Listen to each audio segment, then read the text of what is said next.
Welcome दोस्तों।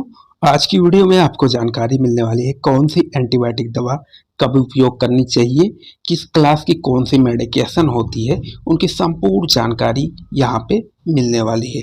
तो यहाँ पे अगर हम सबसे पहले बात करेंगे तो एंटीबायोटिक्स और एंटीबैक्टीरियल ये क्या होते हैं, इनका मोड ऑफ एक्शन क्या होता है। तो इसमें दो तरीके के होते हैं, एक होता है बैक्टीरियोस्टैटिक्स और दूसरा होता है बैक्टीरियोसाइडल। बैक्टीरियोस्टैटिक्स जो कि क्या काम करता है, ये ज़्यादातर जब इस तरीके की मेडिसिन ली जाती है जो कि बैक्टीरियोस्टैटिक्स होती है, तो ये ज़्यादातर वर्क करती है prevent the growth of bacteria, यानी बैक्टीरिया के ग्रोथ को प्रिवेंट करती है। वहीं अगर हम बात करें बैक्टीरियोसाइडल, तो बैक्टीरियोसाइडल्स मीन्स होता है किल्स बैक्टीरिया, यानी जो बैक्टीरियोसाइडल्स होंगे वो बैक्टीरिया को किल करेंगे। जैसे कि आप यहाँ पे देख रहे हैं कुछ पेनिसिलिन की दवाइयाँ हैं जो कि बैक्टीरियोस्टैटिक्स होती हैं, कुछ बैक्टीरियोसाइडल्स होते हैं जो कि खासकर किलिंग के लिए उपयोग किए जाते हैं। वहीं अगर हम बात करें, लगभग सभी कोसी यानी जो बैक्टीरिया होती हैं उन वो हमेशा आपको ग्राम पॉजिटिव में मिलेंगी, जैसे कि मोनोकोकस, डिप्लोकोकस, टेट्राकोकस, सेरिकाना, स्ट्रेप्टोकोकस और स्टेप्लोकोकस। ये सारे जो कोसी आते हैं ये खासकर ग्राम पॉजिटिव होते हैं। वही अगर हम ग्राम निगेटिव की बात करें, तो जैसे कि ग्राम निगेटिव के अंतर्गत जो मेडिसिन आती है, यानी जो बैक्टीरिया आते हैं वो है कोसोबेसिलाई, बेसिलस, डिप्लोकोसलाई और फ्लैजेलेटेड इस रो में पाई जाती है। एंडोस्पोर फार्मिन बेसिलाई जो होती है, तो ये सारी क्लास की जो बैक्टीरिया होती हैं ये खासकर ग्राम निगेटिव होती हैं। अगर हम बात करें साइट ऑफ इन्फेक्शन, यानी जो ग्राम पॉजिटिव के बैक्टीरिया होते हैं वो किस साइट पे इन्फेक्शन पहुंचाते हैं, यानी किस अंग पे इन्फेक्शन करते हैं। तो जैसे कि हमारे स्किन पे हुआ, कुछ इस प्रकार से इन्फेक्शन फैलाते हैं। हार्ट पे हुआ, हार्ट पे भी कुछ इस प्रकार से बैक्टीरियल का इन्फेक्शन होता है। हमारे लंग्स पे हुआ बैक्टीरियल इन्फेक्शन। हमारे जो बोन और जॉइंट होते हैं उन पे भी कुछ इस प्रकार से बोन और जॉइंट पे इन्फेक्शन फैलाते हैं। तो ये ग्राम पॉजिटिव बैक्टीरिया होते हैं।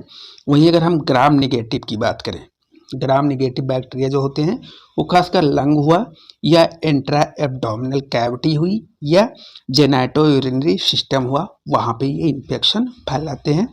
जैसे कि आप इमेज में देख रहे हैं, लंग्स में कुछ इस प्रकार से इन्फेक्ट करेंगे, जब हमारे एब्डोमिनल कैविटी में होंगे तो कुछ इस प्रकार से बैक्टीरिया जो है वो इन्फेक्ट करेंगे। हमारे यूरिनरी सिस्टम में भी कुछ इस प्रकार से जो है वो ग्राम नेगेटिव बैक्टीरिया इफेक्ट पहुंचाते हैं। वही अगर हम बात करें anaerobic, anaerobic site of infection, इसमें क्या क्या आता है, तो जैसे कि लंग्स में हमारे एब्सेस हो गया या कोई टिश्यू जो है वो डेथ हो गया, या ओरल कैविटी में हमारे किसी प्रकार का इन्फेक्शन हो गया, या हमारे इंट्रा एब्डोमिनल कैविटी में किसी प्रकार का इन्फेक्शन हो गया, तो वो जो एनारोबिक बैक्टीरिया होते हैं वो काज करते हैं। वही हम बात करें सेल वॉल इनहिबिटर, ऐसी क्लास की मेडिकेशन जो कि सेल वॉल को ही इनहिबिट कर देती है, यानी बैक्टीरिया के सेल वॉल को इनहिबिट कर देती है। तो उनमें पहला होता है बीटा लैक्टेटम एंटीबायोटिक, जिसमें सबसे पहले पेनिसिलिन जो कि सिलीन नाम से आप जान सकते हैं, जिसमें अगर हम बात करें मेडिसिन की तो मॉक्सिकांड सीबी, जिसमें मॉक्सिलिन और पोटेशियम कार्बोनेट पाई जाती है, जिसमें आप सिलीन देख रहे हैं। पिप्रासिलिन एंड टाइजोबैक्टम की एंटीबायोटिक आती है, ये भी सेल वॉल को इनहिबिट करने के लिए उपयोग की जाती है। वहीं कुछ अदर मेडिसिन की बात करें तो जैसे कि सेफ्लोस्पोरिन ग्रुप की, जिसमें पीछे के साइड में सिफिक्स या आगे के साइड में, खासकर आगे के साइड में आपको सिफिक्स देखने को मिलेगी, जैसे कि सिफेक्सिम हुआ और सेफ्ट्रेक्सोन हुआ। ये मेडिसिन भी बैक्टीरिया के सेल वॉल को इनहिबिट करती हैं। वहीं अगर हम कुछ अदर मेडिसिन की बात करें तो जैसे कि कार्बापिनम्स, जो कि लास्ट में पीनम्स आता है, तो इसमें खासकर मीरोपिनम मेडिसिन काफ़ी ज़्यादा उपयोग की जाती है। वहीं कुछ अदर मेडिसिन की बात करें जैसे कि प्रोटीन सिंथेसिस इनहिबिटर, यानी जो प्रोटीन के सिंथेसिस को इनहिबिट करती हैं, खासकर बैक्टीरिया के प्रोटीन के सिंथेसिस को इनहिबिट कर देती हैं।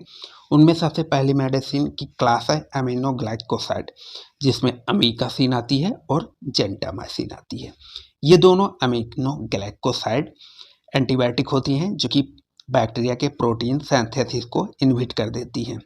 वहीं अगर हम नेक्स्ट की बात करें तो प्रोटीन सिंथेसिस को इनहिबिट करने वाले कुछ अदर क्लास की मेडिकेशन जैसे कि माइक्रोलिड्स, जिसमें एजिथ्रोमाइसिन, एल्थ्रोमाइसिन और कैलिथ्रोमाइसिन मेडिसिन आती है जो कि बैक्टीरिया के प्रोटीन सिंथेसिस को इनहिबिट करती हैं।